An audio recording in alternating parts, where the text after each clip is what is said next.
The documents that have been uncovered and are to be uncovered are shaping a new narrative about the JFK assassination as we speak, and in particular about one character who has always figured in the assassination, William King Harvey, the chief of CIA assassination operations in 1963.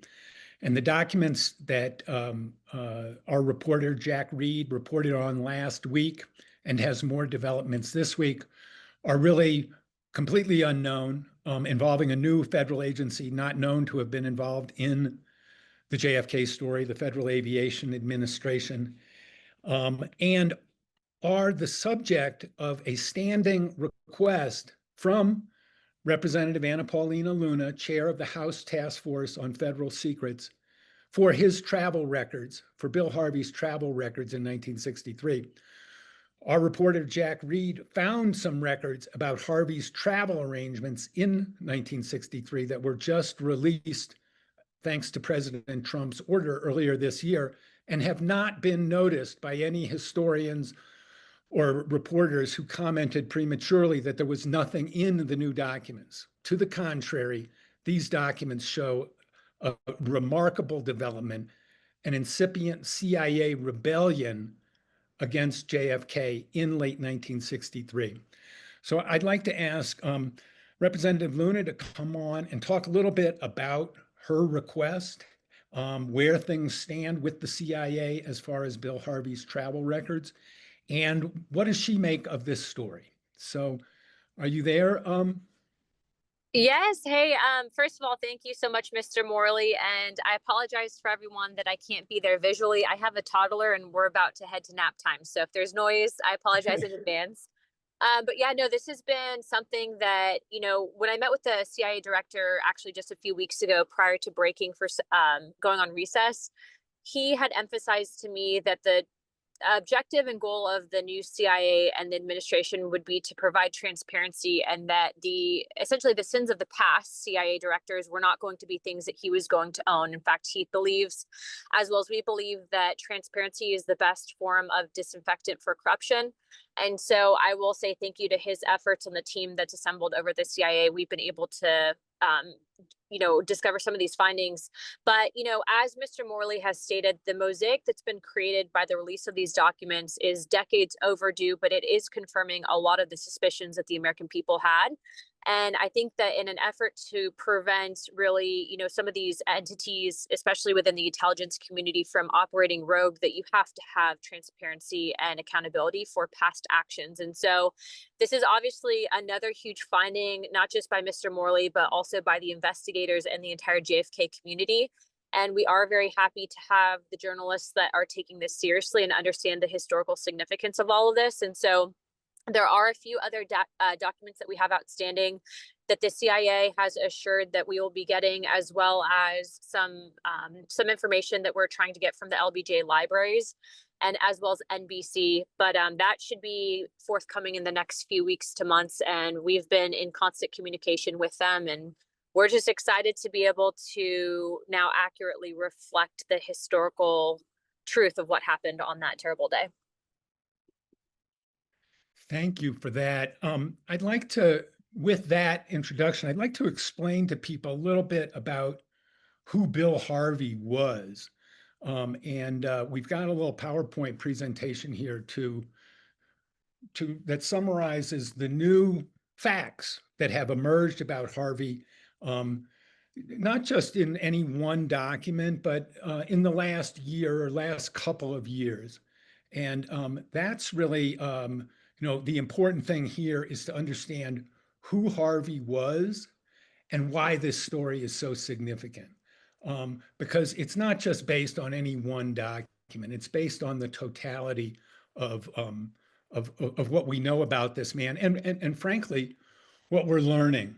So who was William King Harvey? William King Harvey came to the CIA early on in its existence. He had already made a name for himself as an FBI agent. He was a brilliant student at the University of Indiana and Indiana Law School with a photographic memory and a phenomenal knowledge of Russian espionage in the United States. He had a falling out with FBI Director J. Edgar Hoover, and so went over to the CIA, where he was immediately recognized as an incredibly talented operations officer.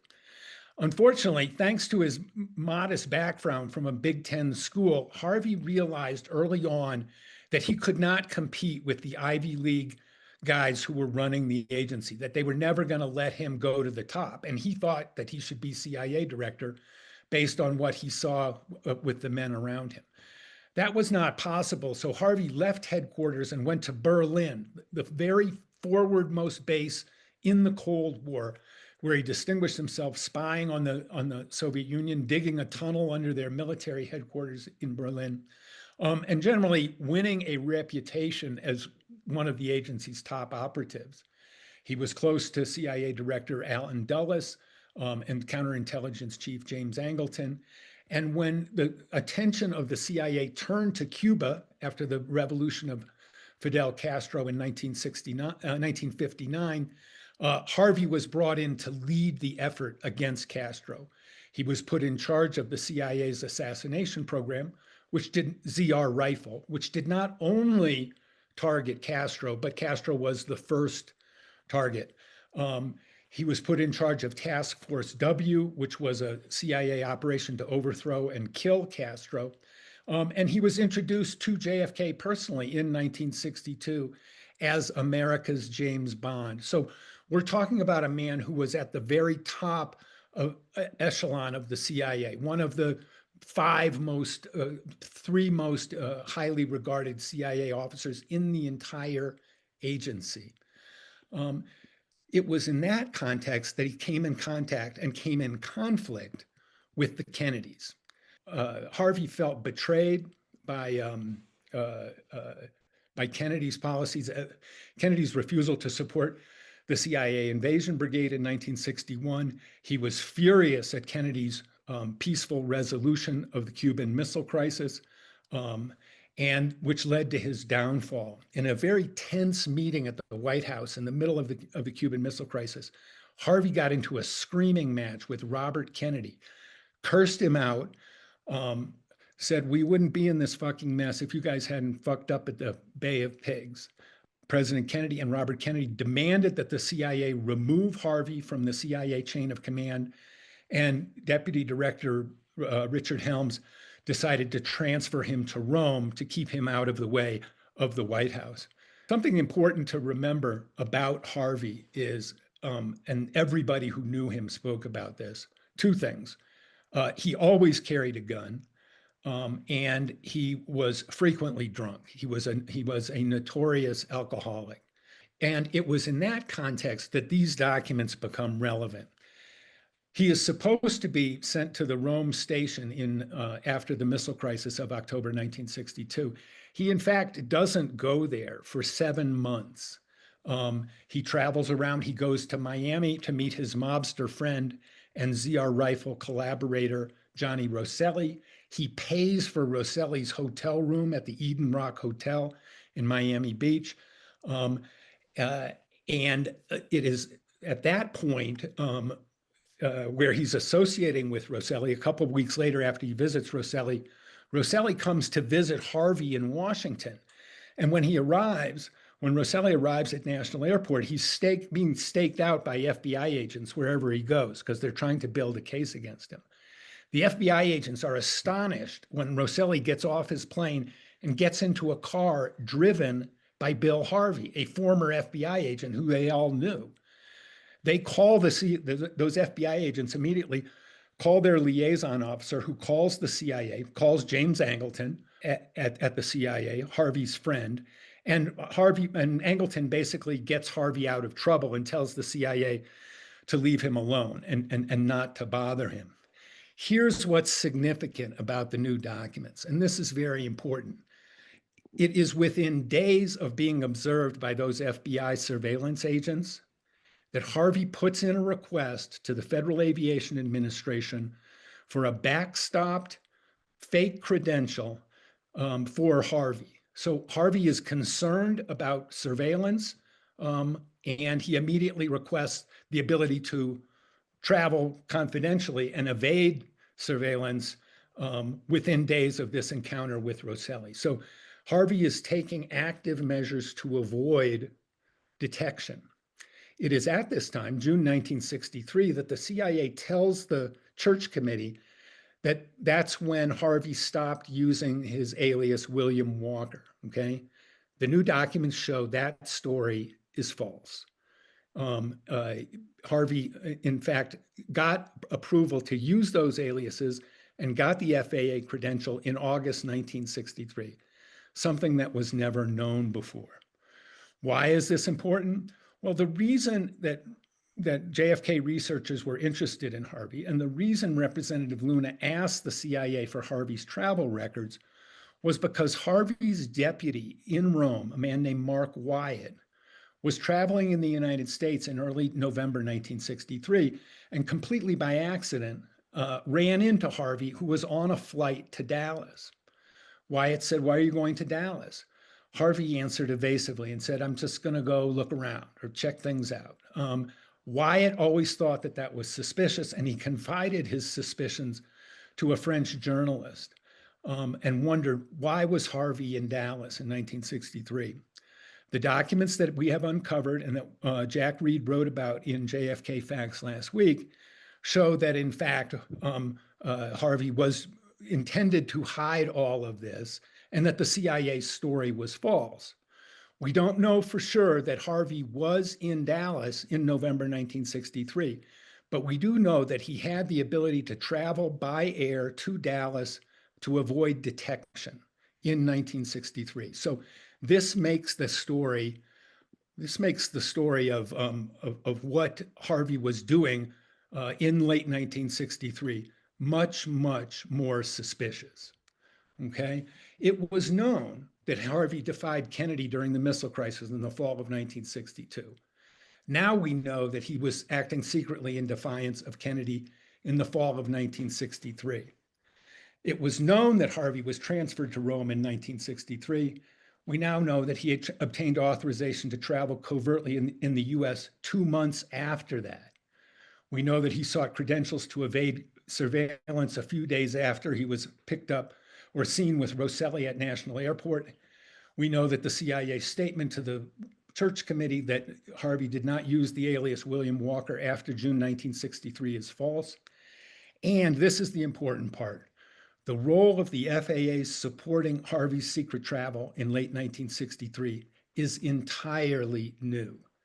And the FAA needs to provide all documentation of its dealings with Harvey and the CIA in 1963. A second point, which we can talk about more and which we will report soon, and we'll be glad to share the information with anybody on this call. Harvey obtained his fake FAA credentials from a high-level FAA official who used a fake name.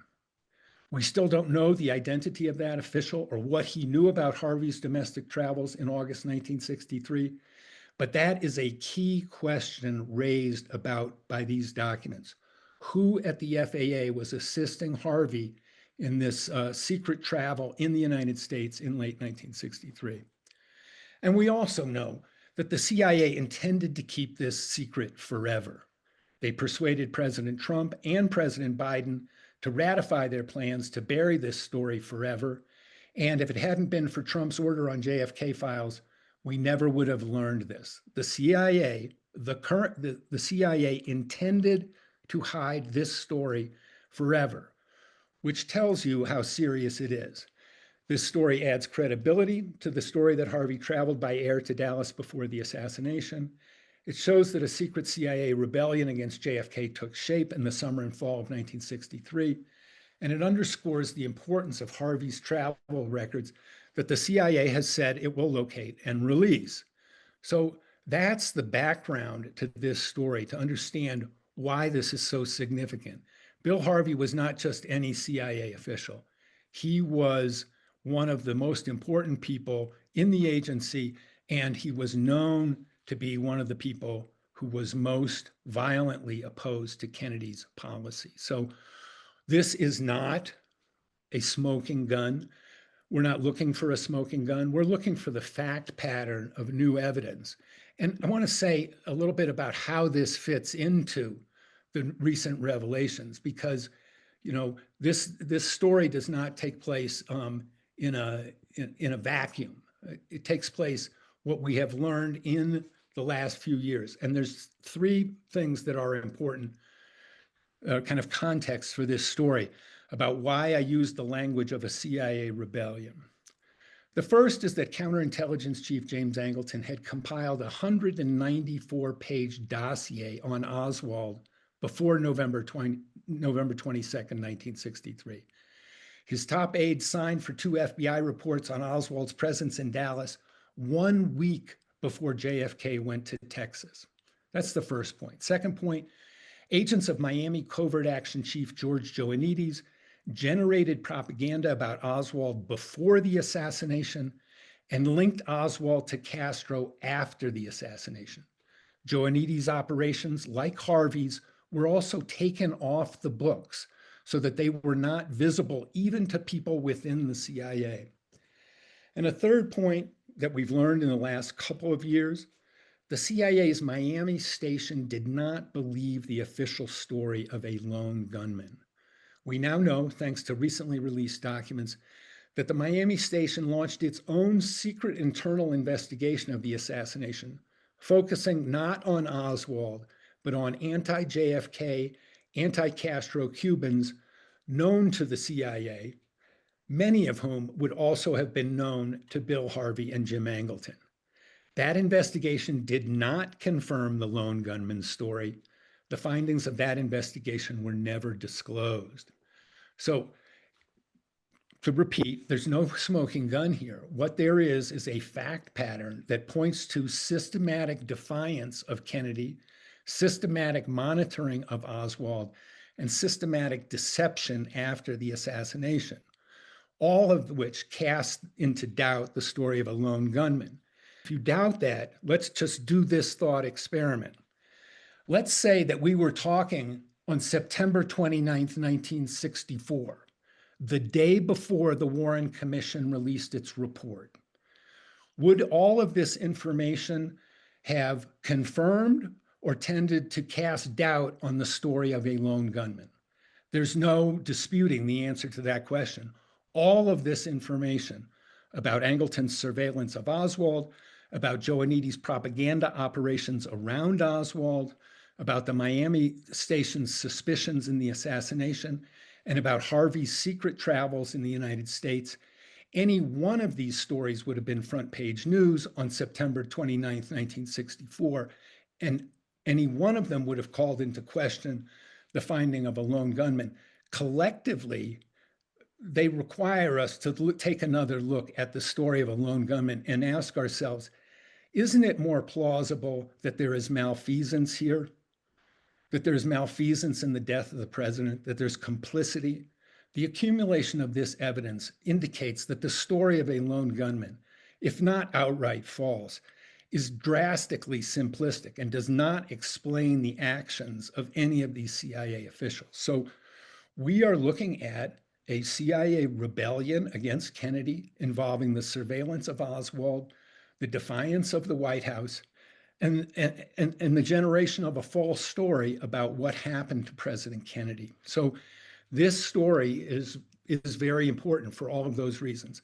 The documentation that Jack Reed uncovered and published in JFK Facts last week is available to all of you, and we'd be glad to share that.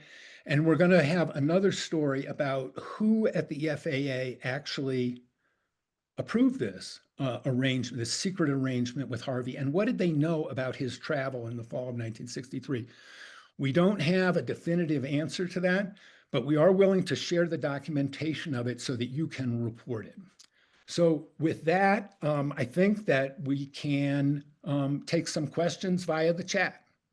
You can ask either Congresswoman Luna, who is still on the call, or Jeff Morley, and just by typing in your question at the bottom, or if there are no questions, that's okay too.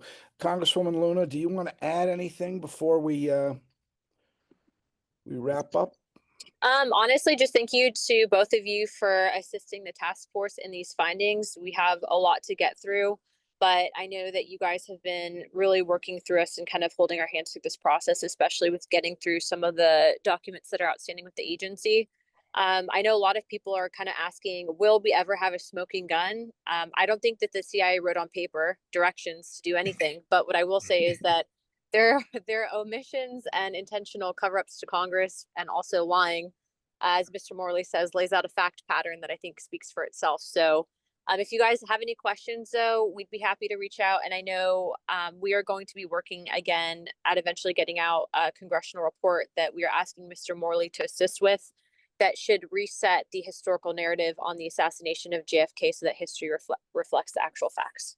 The notion that there's nothing new in the JFK files, this story is really a complete refutation of that very complacent and lazy conclusion. None of the people who have said that saw these records when they claim that there was nothing significant in here. And now that we're reporting it, they're being very quiet about not acknowledging its significance. But that's because this fact pattern is now so strong, and this level of deception of the and defiance of the Kennedy White House is so brazen. I do want, we have, let's see, we have one question here from Chad. Jack, can you see that? Does the use of a false name, this is from Chad Nagel, does the use of a false name by the FAA official suggest that he was a CIA officer undercover? I would say we can't draw that conclusion. We can say that it was intended to hide responsibility. If you look at the memo that came out, the memo is from a CIA officer, Nick Zuban, who was a friend of Harvey's, and it's directed at an FAA official named Charles F. Niles. Jack Reed, our reporter, has done extensive reporting. There is no such Charles F. Niles who worked at the FAA in 1963. There is no trace of any such person. So we know that that name is fake. Now, it could have just been a fake name used by an FAA official, and that's probably the most likely explanation. And we'll have a report on that. We've been doing some investigating of who that official was. And if reporters are interested in getting an exclusive of that information, we'd be glad to share it. We have not published that story yet. If anyone else has a question, just ask in the chat. If not, I do want to say, I do want to say a thank you to Congresswoman Luna. In 30 plus years in and around Congress, I've never seen anyone. You are directly responsible for so much of what we've seen. Jeff and others have done a lot of work for many years, but when you got involved, things really started happening, Congresswoman. So I want to thank you for that. Yeah, and I could just follow up on that. This story really confirms the wisdom and the perspicacity of Representative Luna in asking for the Harvey travel records. Because remember, we may get a lot more of information about this story when we get the records that Director Ratcliffe has promised. We have a question from Jay Christensen. Mr. Christensen, could you identify yourself or your news organization? I want to answer your question. The New York Post, Josh Christensen asks, is Charles F. Niles drawn from this historical person, a pilot who died in a crash in 1917? We believe that yes, that pseudonym, Charles F. Niles, is a name that would be known to people who were familiar with aviation history. So we think that is the most likely explanation of who that is. Now, the real identity of the of the person using that historical identity, that's a question that we're seeking to answer right now, and we think we have a good answer to that.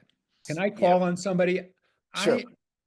I've been on Matt Crumpton's podcast a lot, and I know he's out there, and he knows an incredible amount about the JFK story. So I'm wondering, Matt, I'm going to put you on the spot. Do you have any questions? Well, thanks, Jeff. Thank you for your work, and thank you, Representative Luna. I don't yet. I haven't had a chance to dive in, and candidly, the Bill Harvey story is one that is just in a section of the assassination I haven't gotten to yet that I'll be getting to in a few months on the deep dive. But I know that, he's certainly long, thought to be one of the key boogeymen, if there is one, is Bill Harvey. Yeah. And so Yeah. certainly what this document that you've set forth, it doesn't quash those concerns. It only magnifies them, and it only underlines the importance of getting the rest of the record. Yeah, thanks for that, Matt. Anybody else got a question or a comment? We have a lot of, I've alluded to various things here and there. One thing about Bill Harvey is we now have his notes on the ZR rifle program. And in those notes, Harvey emphasized three things. No other agency involvement, okay? Which his request to the FAA shows that he broke that rule. And there must have been a good reason for him to break that rule. The second thing in those notes, Harvey says, if you're launching an assassination operation, it's essential to doctor any internal files in the CIA to make sure that they don't disclose the CIA's hands. So Harvey's own practice in running assassination operations is consistent with this pattern of concealing relevant documents from the Congress and the public. And the third thing that Harvey said in his assassination notes was, when in doubt, blame the assassination on a communist, which is in fact what happened after President Kennedy was killed. So this is part of the fact pattern. And we can provide documentation for any one of these particular points that I'm talking about, even if only briefly. There's a firm documentary foundation to this whole story. Okay, thank you, everybody. Thank you, Representative Luna. Please let us know when you hear from Director Ratcliffe about the rest of the Bill Harvey travel records. Hey, everybody, I wanted to call your attention to one surefire way to deepen your knowledge of the assassination of President Kennedy. And that's to read my 3 books about the CIA, a trilogy of spies that tells how the assassination actually unfolded in the eyes of CIA insiders. You see, my work on JFK's assassination is rooted not in the literature of conspiracy, but in the history of CIA operations. And that makes all the difference when it comes to understanding the events that culminated on November 22nd, 1963. You'll want to check out my 3 CIA books that tell the story of the founding generation of the Central Intelligence Agency and what 3 insiders actually thought about JFK's assassination. Meet charismatic Station Chief Winston Scott as he surveils Lee Harvey Oswald 6 weeks before Dallas. Meet urbane CIA Director Richard Helms as he fends off President Richard Nixon's attempts to blackmail him over JFK's assassination. Meet James Angleton, the ingenious, paranoid, and sinister counterintelligence chief who had controlled the agency's file on Oswald since 1959. In these books, you'll see the real historical foundation of the events that led to President Kennedy's assassination, and you'll understand this event in a much deeper way. Check out my books at jeffersonmorleybooks.com. You can buy all of these books there, as well as my other nonfiction book, Snowstorm in August. So check out the Trilogy of Spies.